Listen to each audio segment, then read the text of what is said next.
Sup y'all, I'm Intricately Random Asian, or Ira for short. Thank you very much for clicking on this random video that you happen to stumble upon on YouTube. If you've been here for a while, welcome to another load of randomness, but with a purpose.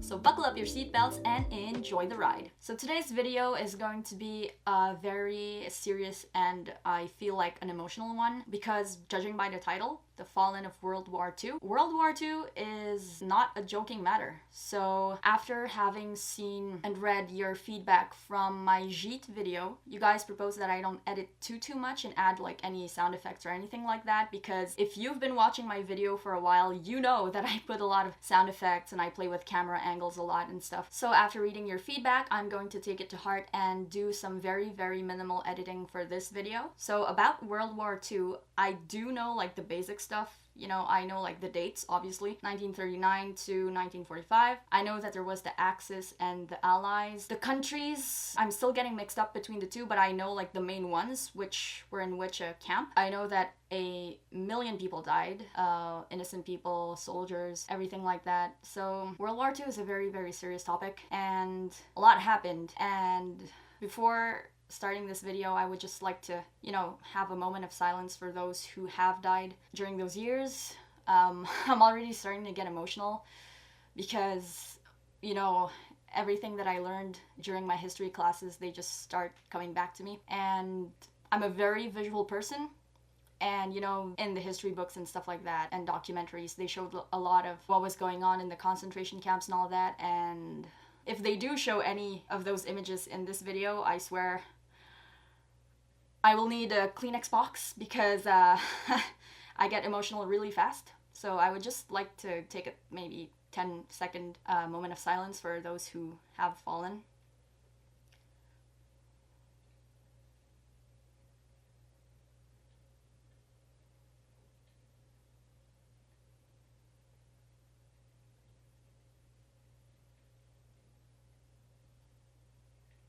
Okay, that was probably more than 10 seconds. I counted really slowly, but let's get right into this video. If my camera cuts at some point during the video, just bear with me, because my camera cuts at some point if the video is too long. But if it keeps filming, then it's totally fine. So yeah, let's just get right into this video. 3, 2, 1, let's get it. Just trying to breathe.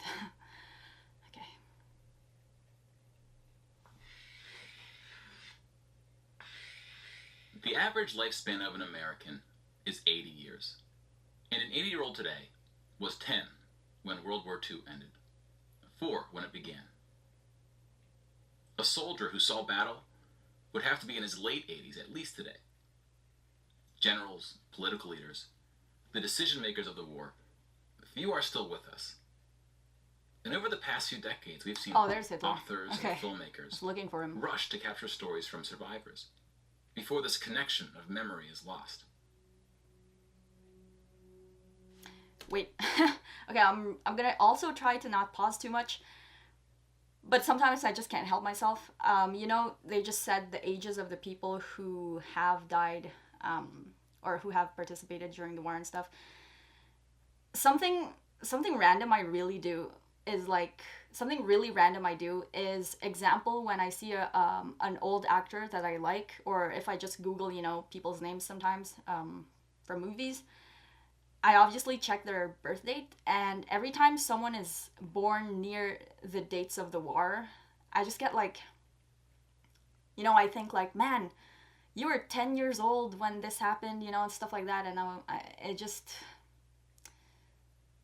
And yeah, and then I make the connections with like, yo, your parents must have fought in the war, or your grandparents were alive during that time, you know, and I'm just like, you are lucky to have made it out of there. Yeah. Okay.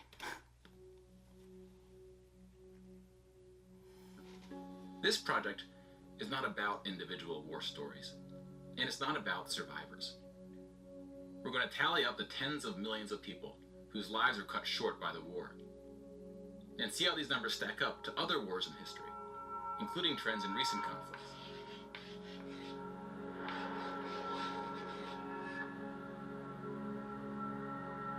We'll be counting soldiers and civilians separately, Oh, Each no. of these figures represents 1,000 people who died. Civilians were of all walks of life, whereas military deaths were almost entirely men. The average age was about 23. In most battles, for every 1,000 soldiers killed, there are more than 1,000 who were injured. The word casualty can be confusing because in military speak, it often includes both deaths and injuries, and anything else that takes a soldier out of service. Here, we're just counting the deaths. And we'll begin with American soldiers. So they said 23, the average age of a person, like a soldier dying, is 23. Guys, I'm like 24. That means that if I were a dude who fought in the war, I would have died a year ago. It's messed up. And it just makes me think about, you know, all the people, all the friends I have who are about 20 to 23, and I'm just like, you guys could have, like, if there were to be like a World War III, you know, I always think about like, are my male family members, my male friends, everyone I knew who is a guy, will they, you know, be asked to fight in the war and stuff? And I'm just like, man, how the heck is that gonna pan out? That's intense.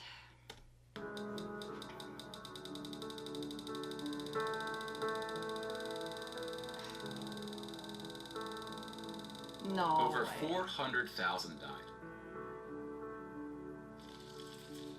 Most of the deaths occurred in the European theater, fighting the Nazis. Theater? And about Oh, a quarter were in okay. the Pacific, fighting the Japanese. When you put them on the timeline, you see that casualties were the heaviest at the end of the war. The war began on September 1st, 1939. But the US wasn't willing to join the fight until Pearl Harbor, 2 years in. The deaths increased drastically on D-Day, when the Allies invaded Normandy. Yep. Oh, I've been to Normandy. I've seen the beach and all when I went to France. Yeah, I saw the museum also of I don't remember what it's called. I think it's like the Holocaust Museum. Yeah, so I've walked on that beach and it felt different. You know, it was very eerie, and you really feel the darkness of the place and what happened there. One of the most tragic moments of the war was on D-Day at Omaha Beach, where 2,500 Americans fell. I saw the cemeteries too. Yeah. So about the same number of US soldiers died on this single beach landing as the entire 13 years of the recent war in Afghanistan. The bloodiest battle in the Pacific was Okinawa, which lasted 82 days, during which 12,500 Americans died. Damn, that's a long time. About 5,000 of these deaths were at sea from kamikaze attacks. Now let's look at some other countries, starting with Europe.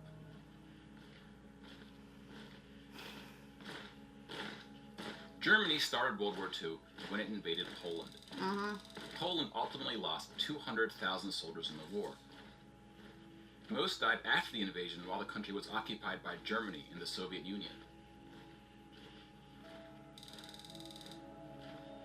Germany, meanwhile, lost just 16,000 in the invasion of Poland. The Nazis went on to invade and conquer other countries, including Denmark, Belgium, the Netherlands, France, Greece, and Yugoslavia. That's a lot France of surrendered, countries. but after losing 92,000 soldiers in the Battle of France. Over 200,000 ultimately fell, which includes deaths in POW camps, French colonies, and other fighting. What's a POW camp? Yugoslavia suffered almost 500,000 military deaths. The initial invasion brought relatively few casualties on both sides, but the deaths mounted under Nazi occupation due to guerrilla fighting, civil conflict, and mass executions. The Nazi invasions were swift, with relatively few German losses. Even the Nazi commanders expressed surprise at their success. Yeah, it's so weird. And then we have the United Kingdom and the United States, who were not invaded, but took the fight to the Nazis. Britain lost about the same number of soldiers as the US, which includes the British colonies. Germany lost about 500,000 soldiers fighting the US and Britain, in what is known as the Western Front, which took place in France and Belgium. That went high real fast.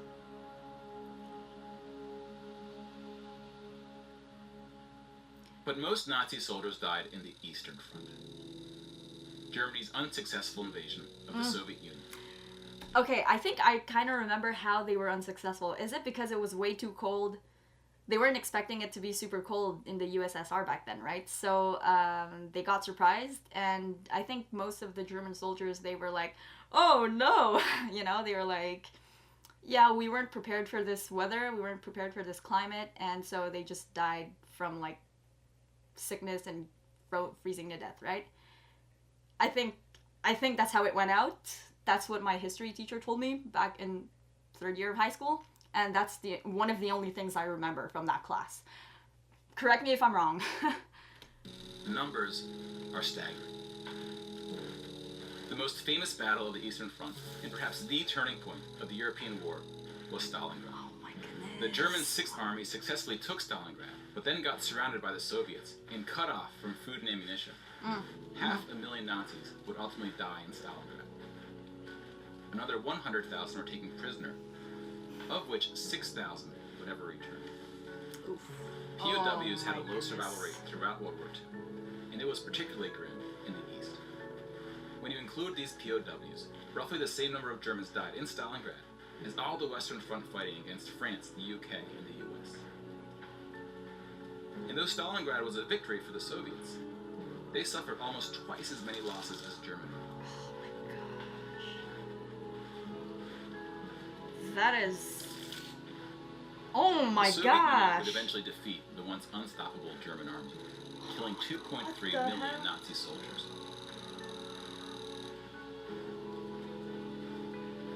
But winning the war came at a cost.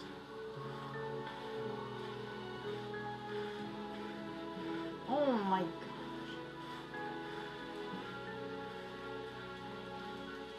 When is it gonna stop?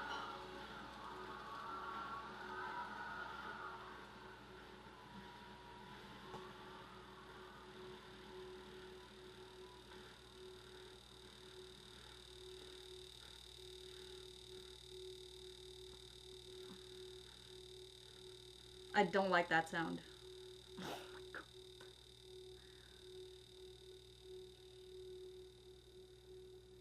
8.7 million is the official tally by the Russian military, a hotly disputed number. Some studies have calculated as many as 14 million dead. Oh my gosh. To complete the count of European military deaths, we need to add German deaths from other fronts, including the North and Africa, as well as deaths from other Axis powers allied with the Nazis, Hungary, Romania, and Italy. When you put these European military deaths on the timeline, it looks like this. You can now interact with the chart to learn more. Pause the narration if you would like more time.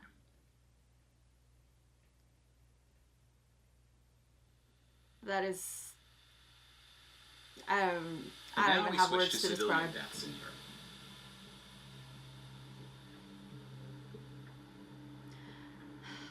And these innocent people. 6 million Jewish people were killed in the Holocaust. Yep. If you separate this by country, you see that about half, 2.7 million, were Polish. 700,000 were Soviets, followed by Hungary and 17 other countries. Oh, shit.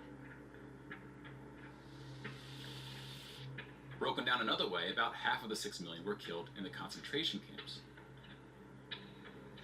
Over 1 million died in Auschwitz. Most were killed in the gas chambers. Others died from starvation, exhaustion, disease, and other forms of execution. Okay, like, seriously, all these,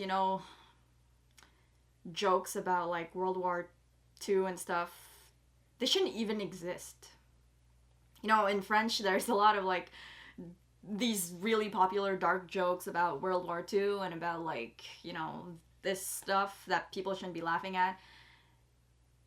And even though it's really serious and tragic, people still laugh at it as if it were, a joking matter. And I'm just like, I really feel horrible as well, because now that I don't laugh at those stuff anymore, before, a few years ago, when people told jokes like that, I'd be like, ha ha ha, nice one, so I feel bad also for having done that and guilty. But now that I see all of this, you know, I'm just like, man, I was stupid for having laughed at those jokes.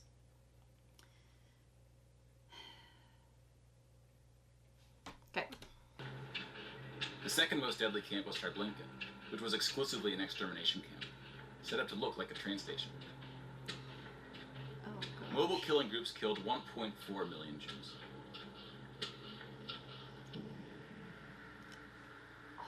Like with the gas chambers, men were killed first to reduce the risk of revolt. Is he holding a kid?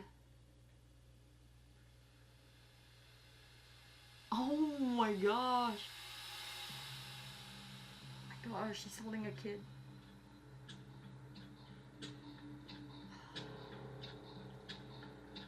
I feel sick. The Holocaust also includes non-Jewish deaths. Between 130,000 to 500,000 Roma, then called Gypsies, were killed. The numbers are disputed. About 250,000 people with disabilities were killed. Homosexuals, Catholics, and other groups were also exterminated, but their numbers are relatively small. Some historians say that other civilian deaths should go under the label of Holocaust. About 2 million non-Jewish Poles were killed under German occupation, some of which were sent to the gas chambers at Auschwitz. When you combine civilian and military deaths, over 16% of the total Polish population died in World War II, which is the highest percentage of any country. But not the highest in total death count. The Soviet Union again tops that list, losing at least as many civilians as it did soldiers, somewhere between 10 and 20 million. A particularly dark moment for the Soviet Union was the siege of Leningrad, now St. Petersburg. Leningrad. German forces surrounded Leningrad before civilians could be evacuated. Supplies, including food, were cut off for 2.5 years. 1.5 million people died as a result, mostly from starvation, mostly civilians. Stalin's cruelty towards his own people is partly responsible for these numbers. He often didn't allow civilians to evacuate from cities, thinking it would cause the soldiers protecting them to fight harder. About 1 million Soviets died in Stalin's own labor camps, called the Gulag. Just about every country suffered civilian losses, especially countries who were invaded. While many died as a result of so-called collateral damage, the biggest numbers occurred when it was no accident. Civilians were exterminated, purposely fired upon or bombed, used as human shields, or intentionally deprived of food. Human shields. The intentional killing of civilians was done by most warring parties, including the United Kingdom and the United States. The United Kingdom was spared of a land invasion, but still lost 60,000 civilians, largely from German air raids or blitzes, often directed at civilian population centers. The UK did the same to German cities at a much greater magnitude, causing about 10 times the number of deaths. But most German civilian deaths came from the ground at the late stage of the war. When the Nazi regime collapsed, civilians living in occupied regions had to desperately flee from the advancing Soviet army. Rapes were widespread, and death estimates ranged from 600,000 to 3 million. That is disgusting. Let's step back and see where we are with the totals. Oh my god. We just counted about 20 million civilian deaths in Europe. That is a lot of people. If you add people. this to the European military deaths we already covered, it brings us we're to not over done yet. 40 million. Oh my gosh. Then we have the Asian theater. Here we see the vast majority of military deaths in Asia came from China and Japan. Of course. On the civilian side, about 6 million deaths from China, Indonesia, Korea, Indochina, and the Philippines can be attributed to Japanese war crimes, which are sometimes compared to Nazi atrocities due to the sheer scale of the cruelty. China had the second highest death count after the Soviet Union. And like the Soviets, the Chinese government demonstrated a stunning willingness to sacrifice its own people. Chinese nationalists opened the dike at the Yall River, hoping the flood would halt the Japanese advance. 500,000 Chinese civilians or more were killed, which is 2 or 3 times the number who died in all countries in the 2004 Asian tsunamis. But the invasion of China only cost Japan 200,000 soldiers. Most were killed fighting the US and allies in the Pacific War. A significant portion of Japanese civilian deaths were caused by American firebombing in the 2 nuclear attacks. Contrary to official US statements, These airstrikes were directed at civilian populations, not military targets. When you add all the deaths outside Europe, it brings us to a grand total of 70 million for the war, give or take depending on who's counting and what civilian deaths get included. All deaths, duh! More people died in World War II than in any other war in history. For comparison, here are 20 or so of the very worst wars and atrocities we have on record. Some of these are more of atrocities than wars, but we've seen how that distinction can get blurry. Some of these spanned across centuries. Oh my God. World War II had the highest body count, and it all happened in just 6 years. The world's population has grown significantly since the earliest atrocities on this list. If we want to compare them in terms of what percentage of the world died, we can adjust the chart to look like this.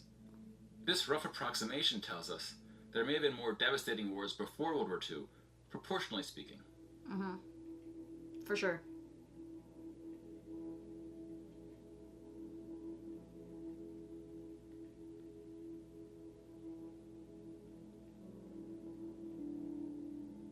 When we turn to post-war conflicts, it's hard to say anything that isn't controversial.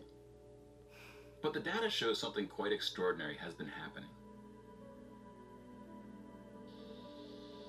In 1989, John Gaddis coined the phrase the long peace to identify the absence of conflict between the nuclear powers during the Cold War. 25 years later, the Cold War is over, and the term is still being used, although its meaning may have shifted. European countries have not fought each other, except for this 10-day war in 1956 when the Soviet Union invaded Hungary. When we look at European wars before World War II, it looks like this. They tend to be more frequent as you go back, though smaller in scale. And the largest 44 economies of the world have not battled each other since World War II. Rich countries have fought poorer countries, like the US versus Iraq, but rich countries have not fought other rich countries. Such a period of peace between the so-called great powers hasn't been seen since the Roman Empire. Yep. To many, peace is too strong of a word. Wars have occurred since World War II, and they can be grouped into these 4 categories. We don't see colonial wars anymore. We've already noted that interstate wars between rich countries have not occurred at all, and here we see wars involving smaller economies have tapered off. That leaves civil wars of 2 types, with and without foreign intervention. And this is what these battle deaths look like alongside of World War II. More people died fighting in World War II than in all the wars since. And again, we can't forget about world population, which has almost tripled since World War II. If we scale these numbers to show deaths in proportion to world population, showing the likelihood that a person on Earth dies in battle, the downward trend becomes even more pronounced. Now, this isn't to infer anything about why this trend is occurring. That's a discussion for another day. You can now interact with this chart to explore what conflicts are behind the totals. Now bear in mind we're just looking at battle deaths here, not civilian deaths, but those too are in decline. Peace is a difficult thing to measure. It's a bit like counting the people who didn't die in wars that never happened. We give such importance to the word peace, but we don't tend to notice it when it occurs, or report on it. Sometimes it takes reminding ourselves of how terrible war once was to see the peace that has been growing around us. Of course, this trend may not continue, and it's not clear how looking at these charts can help us make the right decisions to ensure that it does. But the longer the long peace grows, the more significant it becomes. So if watching the news doesn't make us feel hopeful about where things are heading, watching the numbers might. Wow, that's so cool. It's a nice visual representation of time.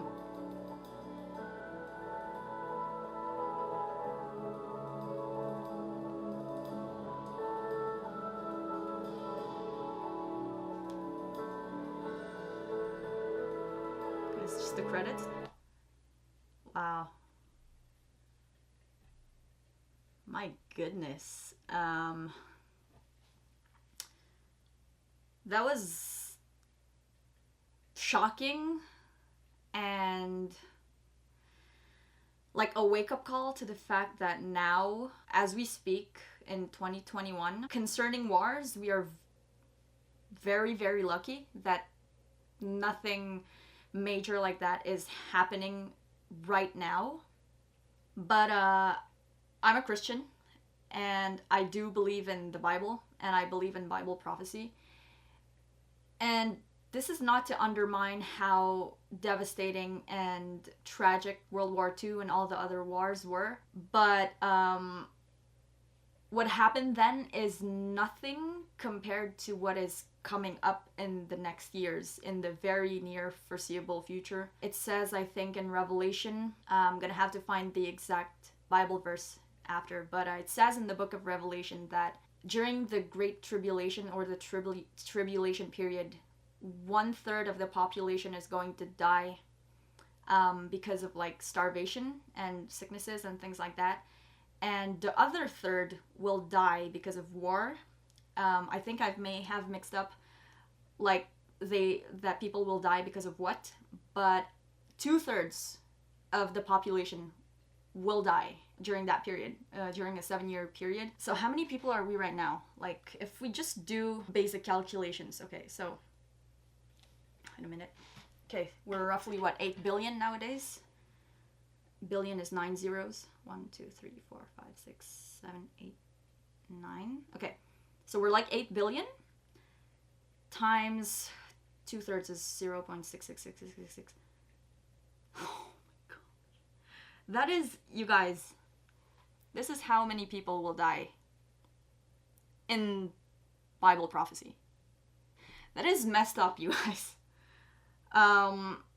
Believe me, I know that World War II and any other war is not a time that anyone wished to be alive in, you know, especially the civilians. They wake up one day and it's like, oh, a bomb is exploding and blowing their family up, you know. It's not, no one ever wishes to live in an environment like that or to live life through that.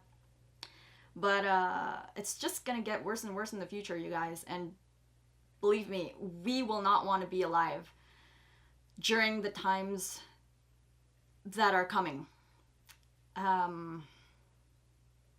It's just touching to, you know, life is really short when you think about it.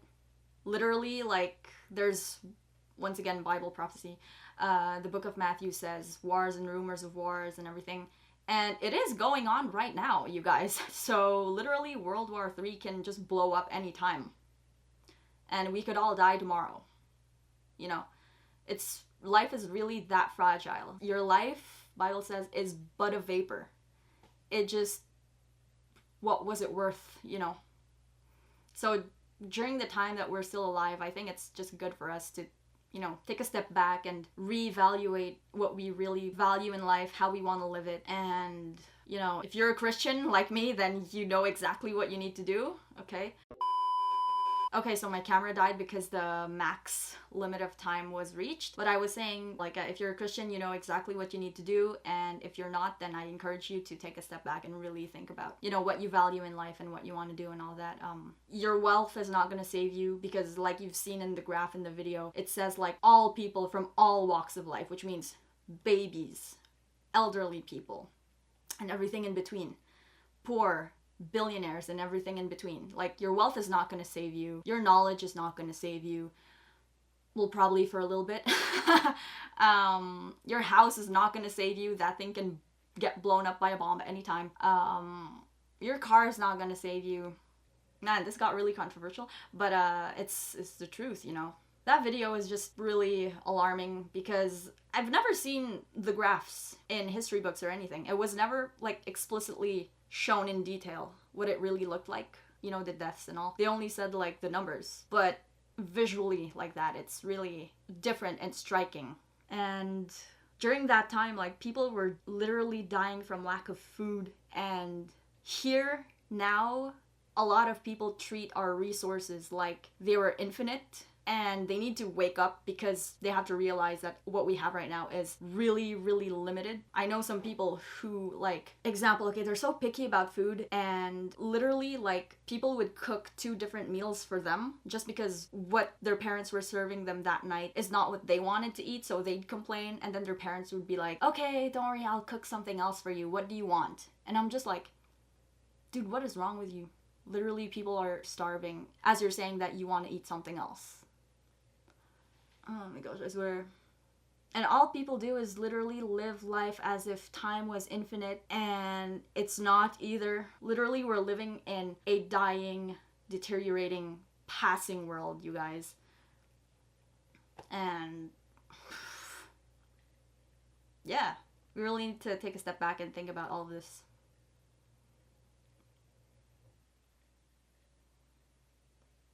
I don't have anything else to say. Just, I guess, cherish your loved ones while they're still here. Enjoy your life however you want to live it, but don't lose sight of what's really important. Put your trust in something that lasts, and in someone who is alive, and someone who lasts, and someone who died for you. And, yeah, good luck, you guys.